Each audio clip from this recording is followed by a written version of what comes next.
The morning sun peeked through the curtains of the Adams family home in Lekki, Lagos. The sprawling city was already buzzing with activity as Mr. Adebayo Adams adjusted his tie in front of the bedroom mirror. His wife, Mrs. Folake Adams, hurried around their modern apartment, gathering documents for her important presentation later that day. "Adebayo, have you seen my blue folder? The one with the quarterly reports?" Folake called out, her voice tinged with the stress that had become a permanent fixture in their household. "Check your briefcase, I think I saw it there yesterday," he replied, barely looking up from his phone where emails were already flooding in. Their son, David, sat quietly at the breakfast table, spooning cereal into his mouth while watching his parents rush around. At 8 years old, he had grown accustomed to the hurricane of morning activities, but that didn't make the loneliness any less palpable. "Mummy, will you be home for dinner today?" David asked, his voice small yet hopeful. Folake paused momentarily, her face softening as she looked at her only child. "I'll try, sweetheart, but this presentation is very important. If I get the Okoye account, we might be able to take that holiday to Dubai we've been talking about." David nodded, having heard similar promises before. He understood that his parents worked hard to give him a good life, but sometimes he wished they would just sit and play Ludo with him like they used to. Mr. Adams checked his watch and frowned. "We're running late. David, hurry up with your breakfast. The driver will take you to school today." Again, David couldn't hide his disappointment.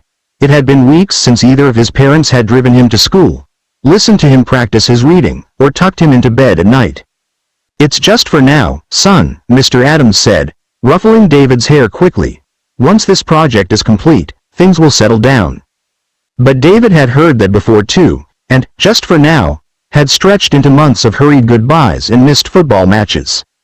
Later that evening, after being picked up from school by their driver, David sat alone in the living room, his homework spread across the coffee table. The house help, Mama Chitty, had prepared his dinner and was now busy in the kitchen, but she was older and too tired to play with him or help with his schoolwork. When his parents finally returned home, it was well past his bedtime. David had fallen asleep on the couch, his math book still open beside him. Mr. Adams carried him to bed while Mrs. Adams removed his shoes, both parents exchanging guilty glances over their sleeping child. "We need to do better," Folake whispered, brushing David's hair away from his forehead. "After this quarter," Adebayo promised.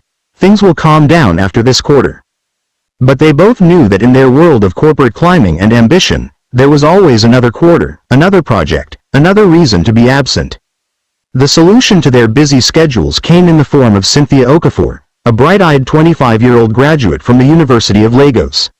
With recommendations from a colleague and an impressive resume that included childcare experience, the Adams family hired her to be David's nanny and companion.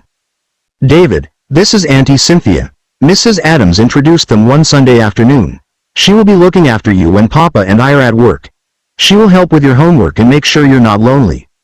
David eyed the newcomer warily. She had a kind smile and spoke gently, but he was tired of new faces coming to fill the void his parents left. Still, he politely shook her hand as he had been taught. "Hello, David," Cynthia said warmly. "I've heard you're quite the artist. Maybe you can show me your drawings sometime?" David brightened slightly. No one had asked about his drawings in a long time. "I like drawing animals the best," he offered cautiously. "That's wonderful. I studied zoology in university, so I know a lot about animals. Perhaps we can draw them together?" For the first time in weeks, David felt a spark of excitement. Maybe having Auntie Cynthia around wouldn't be so bad after all. The arrangement seemed perfect. Cynthia quickly settled into the routine, arriving early to help David prepare for school, accompanying him to and from his classes, and supervising his after-school activities. She was attentive in ways his parents couldn't be, attending his school events and praising his accomplishments. Mr. and Mrs. Adams were relieved. With Cynthia's help, they could focus on their careers without the constant worry about David's well-being. They showed their appreciation through generous pay and occasional gifts, believing they had found the perfect solution. "She's a godsend," Folake told her husband one night as they prepared for bed. "David seems happy, and we can finally concentrate on work without feeling guilty." "Absolutely," Adebayo agreed. "We should give her a bonus next month. She's going above and beyond." What they didn't realize was that while Cynthia was indeed attentive to David, something wasn't quite right. The excessive time she spent with him alone, the way she insisted on privacy during bath time, and the games she initiated behind closed doors would have raised red flags, if only someone had been paying attention. David knew something wasn't right, but he didn't have the words for it. At 8 years old, he understood boundaries in a simple way. There were parts of his body that were private. His teacher had explained in school. But Auntie Cynthia said they were family now, and family was different. Still, the discomfort remained, sitting like a stone in his stomach. When Cynthia would insist on bathing him, despite David being old enough to wash himself, and make comments about his body, he would feel confused and embarrassed. When she would join him in the bath, telling him it was a special game they shared, the wrongness of it prickled at his consciousness. "Can I take my bath alone today?" David asked one afternoon, his voice barely audible. Cynthia's smile tightened slightly. "Don't you like our bath time, David? I thought we were friends. Don't you want to play our special games?" The guilt was immediate. David didn't want to upset Auntie Cynthia, who had been so kind to him in many ways. She helped with his homework, made his favorite meals, and was the only adult who seemed to have time for him. "I like our games," he lied, the stone in his stomach growing heavier. Several times, David tried to tell his parents that something felt wrong, but the moments to talk were few and fleeting. "Mummy, Auntie Cynthia, not now, David, I'm on an important call." "Papa, can I tell you something about, later, son? I have a meeting in 5 minutes." The opportunities slipped away, and David learned to keep his discomfort to himself. He began to withdraw, his once vibrant personality dimming. His teacher noticed the change, how he had become quieter in class and less eager to participate. She made a note to mention it during the next parent-teacher meeting, but when neither Mr. nor Mrs. Adams showed up, sending Cynthia in their place, the concern was lost in the shuffle. Meanwhile, Cynthia's inappropriate behavior escalated. What began as inappropriate comments during bath time evolved into more explicit touching and games that left David feeling confused, ashamed, and increasingly unwell. It was a Tuesday afternoon when David's school called the Adams household. David had collapsed during his physical education class, running a high fever and complaining of pain. When neither parent could be reached, Cynthia was called to take him to the hospital.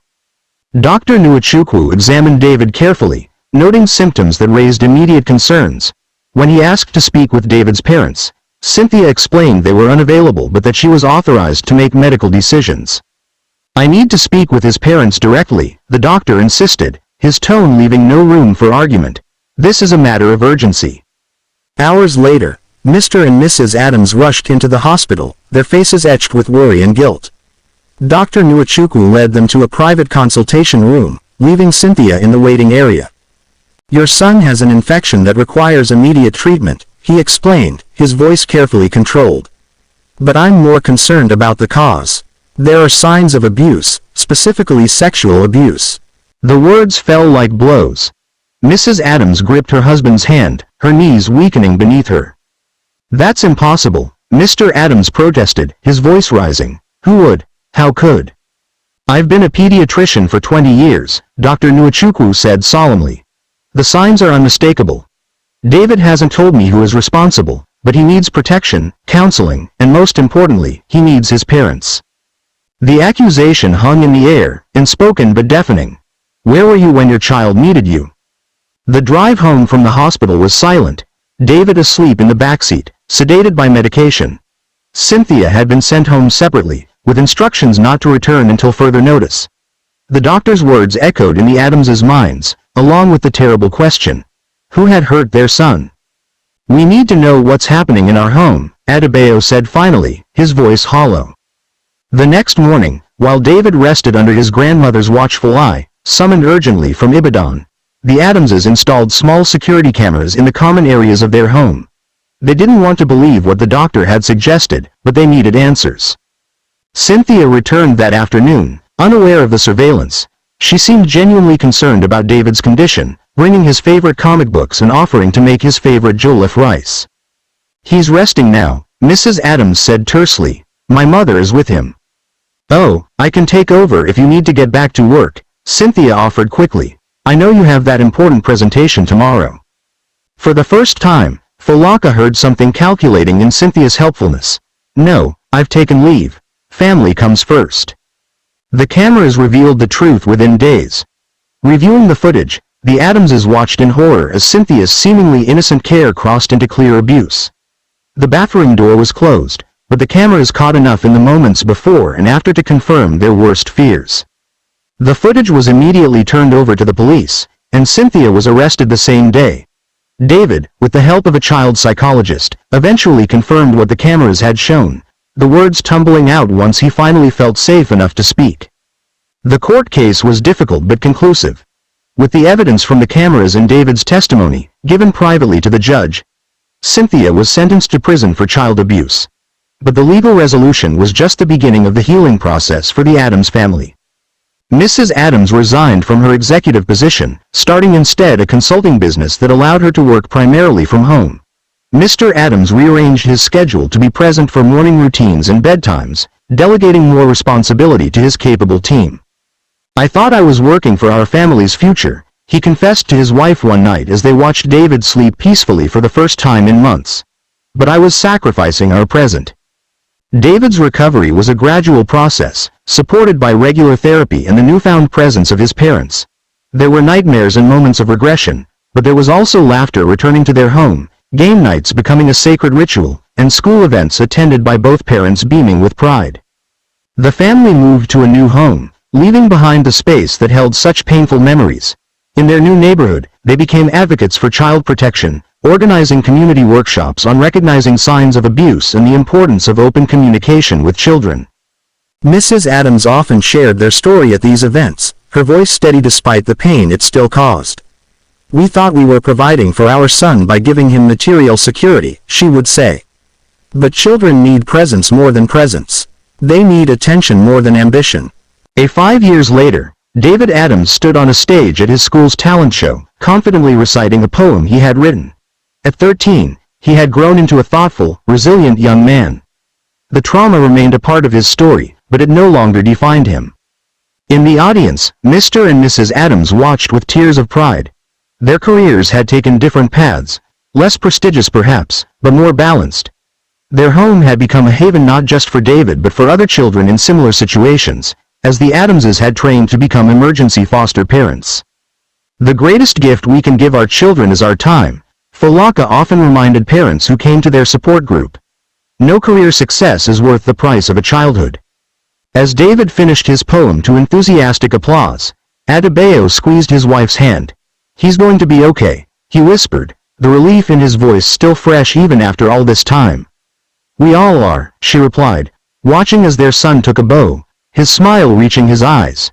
A smile that had once been lost but was now restored, a reminder of their second chance.